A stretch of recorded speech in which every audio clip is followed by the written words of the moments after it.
Hello children, welcome to my channel. आज हम fair play chapter के पार्ट 3 डिस्कस करेंगे। ठीक है, तो चलो स्टार्ट करते हैं। Days passed and as ill luck would have it, Algu Chaudhary found himself in a tight spot. दिन बीतने लगे और as ill luck would have it, और उस समय अलगू के बैड लक चल रहे थे। Algu Chaudhary found himself in a tight spot. Algu Chaudhary ने अपने आप को बहुत कठिन परिस्थिति में पाया। डेज पास मतलब दिन बीतना, इल लक मतलब बदकिस्मत, और टाइट स्पॉट मतलब कठिन परिस्थिति। मतलब उस समय अलगू चौधरी के बुरे वक्त चल रहे थे। One of his fine pair of bullocks died and he sold the other to Samjhu Sahu, a cart driver of the village. क्या हुआ? One of his fine pair of bullocks died, उसके एक बुलक्स मतलब बैल, मतलब अलगू चौधरी के दो बैल थे, उसके एक मर चुके थे। And he sold the other to Samjhu Sahu, और उसने दूसरे बैल को समझू चाहू को बेच दिया। एक cart driver of the village, और वो कौन था? गांव के एक कार्ट ड्राइवर था, मतलब बैलगाड़ी चलाने वाला था। The understanding was that Sahu would pay the price of the bullock in a month's time. उन दोनों के बीच क्या समझौता हुआ था? The understanding was that Sahu would pay the price, Sahu bullock के प्राइस पे करेगा, मतलब उसने बैल को खरीदा था ना, उसका पैसा वो देगा। Of the bullock in a month's time, महीने के अंदर अंदर वो बैल का पैसा दे देगा।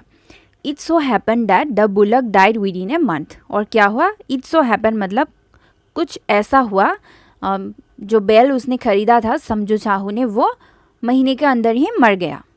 Several months after the bullocks death, Algu reminded Sahu of the money he hadn't yet paid. Several months after the bullocks death, जो बैल के डेथ होने के कुछ महीने बाद, अलगू रिमाइंडेड साहू, अलगू ने साहू को रिमाइंड किया, याद दिलाया। रिमाइंड मतलब याद दिलाना। Of the money he hadn't yet paid, जो पैसे उसको पे करना था, देना था, उसने अभी तक नहीं दिया। साहू गॉट वेरी एनॉयड, और साहू बहुत एनॉयड होगा, मतलब गुस्सा हो गया। एनॉयड मतलब गुस्सा होना। I can't pay you a penny for the rich beast you sold me, और समझू चाहू ने क्या कहा? मैं उस मनहूस जानवर के लिए तुम्हें फूटी कौड़ी भी नहीं दूंगा। ए पेनी मतलब पैसा, रिच मतलब मनहूस, और बीस्ट मतलब जानवर। ठीक है। He brought us nothing but ruin, उसने हमें कुछ नहीं दिया, बट उसने सब कुछ बर्बाद कर दिया। ruin मतलब बर्बाद कर देना। I have a bullock, मेरे पास एक बैल है। use it for a month and then return it to me, तुम उसे एक महीने तक यूज़ करो और फिर मुझे उसको वापस कर दो। No money for the dead bullock, he said angrily, और समझू चाहू ने क्या कहा? उस मरे हुए बैल के लिए मैं पैसा नहीं दूंगा। एंग्रीली मतलब गुस्से से। ठीक है। Algu decided to refer the case to the panchayat, और अलगू ने क्या डिसाइड किया? वो इस केस को पंचायत में लेके जाएंगे। For a second time in a few months preparations for holding the panchayat were made and both the party started meeting people seeking their support. और क्या हुआ? कुछ महीने बाद फिर से पंचायत में मीटिंग हुआ, और वो दोनों पार्टी लोगों के सपोर्ट मांगने लगे। ठीक है। The panchayat was held under the old banyan tree, और पंचायत कहाँ पे, मीटिंग कहाँ पे हुआ? उस बैनियन ट्री के नीचे। Algu stood up and said the voice of the panch is the voice of God. Algu खड़ा हुआ और उसने कहा, पंच की आवाज़ ही गॉड की आवाज़ है, भगवान की आवाज़ है। Let Sahu nominate the head panch, Sahu को अपना हेड पंच चुनने का इजाज़त दी जाए। I will abide by his decision, मैं उसकी डिसीजन पे, सिद्धांत पे सहमत हूँ। अबाइड मतलब सहमत होना। ठीक है। Sahu saw his chance and propose the name of Juman, और साहू ने अपना चांस ढूंढा और जुमन का नाम बताया, क्योंकि साहू जानते थे अलगू और जुमन के बीच मिसअंडरस्टैंडिंग हुआ है, तो वो सोच रहा था कि वो साहू को बचा देगा। अलगू's हार्ट सैंक एंड ही टर्न पेल, अलगू का दिल घबरा गया और वो डर गया। सैंक मतलब घबराना, और टर्न पेल मतलब डर जाना। But what could he do, पर वो क्या कर सकता था? The moment Juman became head punch, he realized his responsibility as judge and the dignity of his office.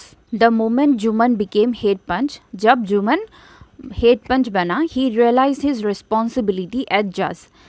As a judge, उसका जो जिम्मेदारी था, responsibility मतलब जिम्मेदारी था, उसने फील किया, महसूस किया.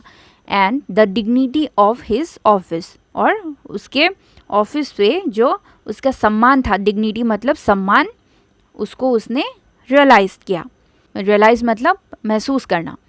Could he seated in that high place have his revenge now, और उसने क्या सोचा? जज जैसे इतनी ऊपर स्थान पे बैठ के वो अपनी रिवेंस लेने के बारे में क्या वो सोचेगा? ही थॉट एंड थॉट, वो सोचता रहा.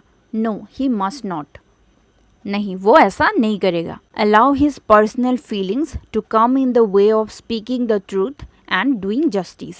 वो अपनी व्यक्तिगत जो अनुभव है उसको सच और न्याय के सामने नहीं आने देगा.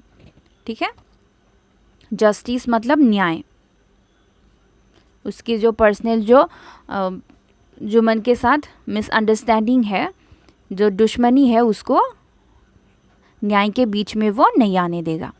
Both Algu and Sahu stated their cases. Algu और साहू ने दोनों ने अपने केस के बारे में बताया. They were cross examined and the case was considered deeply.